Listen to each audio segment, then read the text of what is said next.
Hello, আসসালামু আলাইকুম। আমি মিরাজ। আমি চলে এসেছি আপনাদেরকে পাখির সঙ্গে পরিচয় করে দেওয়ার জন্য। আজকের এই এপিসোডে আমি দেখানোর চেষ্টা করব আপনাদেরকে কত প্রকার পাখি রয়েছে এই জায়গাটিতে।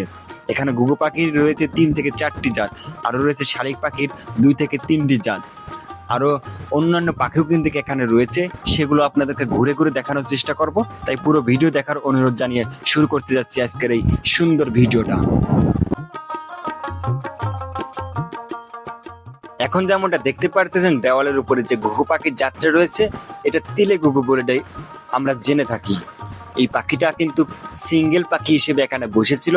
আমি অনেকক্ষণ যাবত তাকে দেখতেছিলাম। আরো একটু দূর এগিয়ে যেতে আমার চোখে বাঁধে একটি ফিঙ্গে পাখি। মাঠ পেরিয়ে আমি আরো একটু দূর এগিয়ে গিয়ে দেখি এখানে ঘুঘু পাখির অনেকগুলো জাত রয়েছে।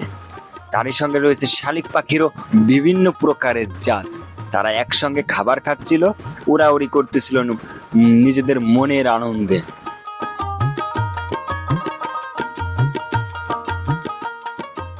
আমাদের এই জায়গাটিতে আসতে কিন্তু অনেক কষ্ট করতে হয়।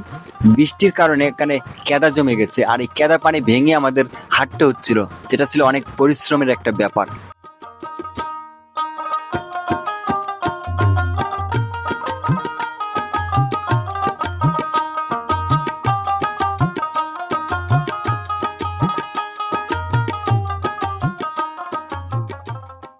যারা শহরের আটকা জায়গায় থেকে নিজেদেরকে দম আটকা মনে করতেছেন, তাদেরকে আমি উদ্দেশ্য করে বলবো, আসুন একটু বাইরে বের হন, একটু ঘোরার চেষ্টা করুন। দেখবেন সবুজ শ্যামলে আপনাকে ঘিরে ধরবে। সবুজ শ্যামল মানে বাংলার দেশে একটি ঐতিহ্য।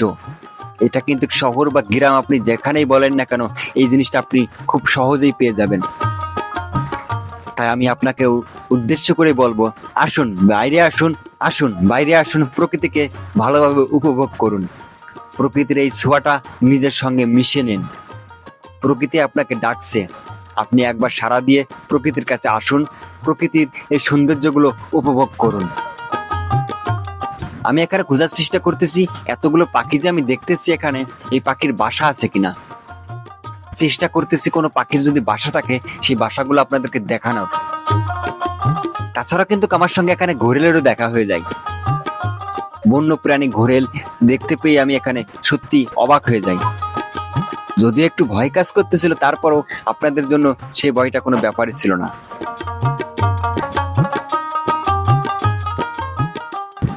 একটি কুকুর মনের আনন্দে কি যেন খাচ্ছিল। আমি তার কাছে এগিয়ে যাই, সে খেয়েই যাচ্ছে। অন্যদিকে একটি ফিঙ্গে পাখি উড়াউড়ি করতেছে, নাচানাচি করতেছে, তার সঙ্গী তালাশ করতেছে হয়তোবা। সবাই কিন্তু এখানে মুক্ত, কেউ কিন্তু বাধা নেই। শুধু বাধা আছি আমি, আপনি। আমরাই মনের আনন্দে ঘুরতে পারি না। ছোট্ট একটি ফড়িং দেখতে পারতেছেন, সেও কিন্তু মনের আনন্দে এই জায়গাটাতে নাচানাচি করতেছে, মনের আনন্দে নিঃশ্বাস নিচ্ছে।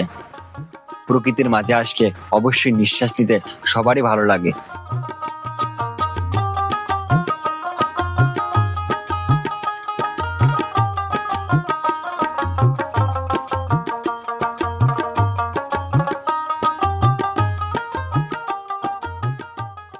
আমি অনেকক্ষণ যাবৎ এই ফড়িংটার খেলা দেখতেছিলাম। সে কিছু একটা খাওয়ার চেষ্টা করতেছিল এই ডাল থেকে। যদিও জানি না আমি আসলে সে কি খাওয়ার চেষ্টা করতেছিল, তবে মনে হচ্ছিল সে কোনো না কোনো খাবার পেয়েছে। আসলে রিজিকের মালিক উপর আল্লাহ কোনো না কোনোভাবে আমাদের রিজিকের ব্যবস্থা করে রাখে কোনো না কিছুর মাঝে। সেটা কিন্তু এই ফড়িংটাকে দেখলেই বোঝা যাচ্ছে। রিজিকের চিন্তা না করে নিজেকে একটু সঁপে দেন প্রকৃতির মাঝে, ভালো লাগবে, সুন্দর লাগবে। এখানে এসে আমি আরো দেখি এখানে মাছ মারতেছে কিছু লোক। ঘন্টার পর ঘন্টা বসে থেকে এখানে মাছ মারতেছে। আর এই যে গাছটি দেখছেন, এই গাছটিতে আমি যখনই যাই এই গাছটির পাশ দিয়ে, তখনই এই পাখিগুলোকে দেখতে পাই। তারা উড়াউড়ি করতেছে।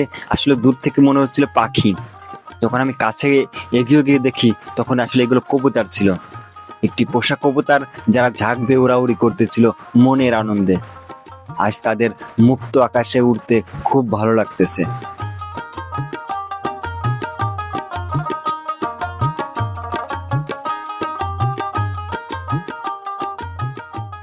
আমি কিছু প্রজাপতি দেখি, খুব ছোট প্রজাপতি।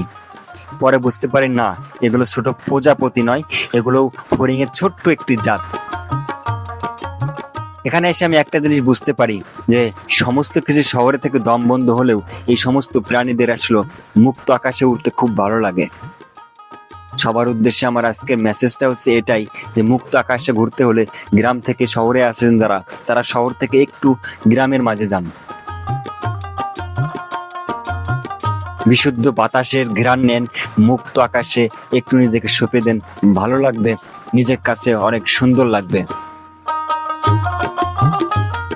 ভিডিওটা কেমন লেগেছে অবশ্যই কমেন্ট করতে ভুলবেন না, এবং এই ভিডিওর নেক্সট পার্ট আনবো সামনেই। দেখানোর চেষ্টা করবো ওই দিনকে আরো প্রকৃতির সৌন্দর্য। ততক্ষণ নিজের খেয়াল রাখবেন, সুস্থ থাকবেন।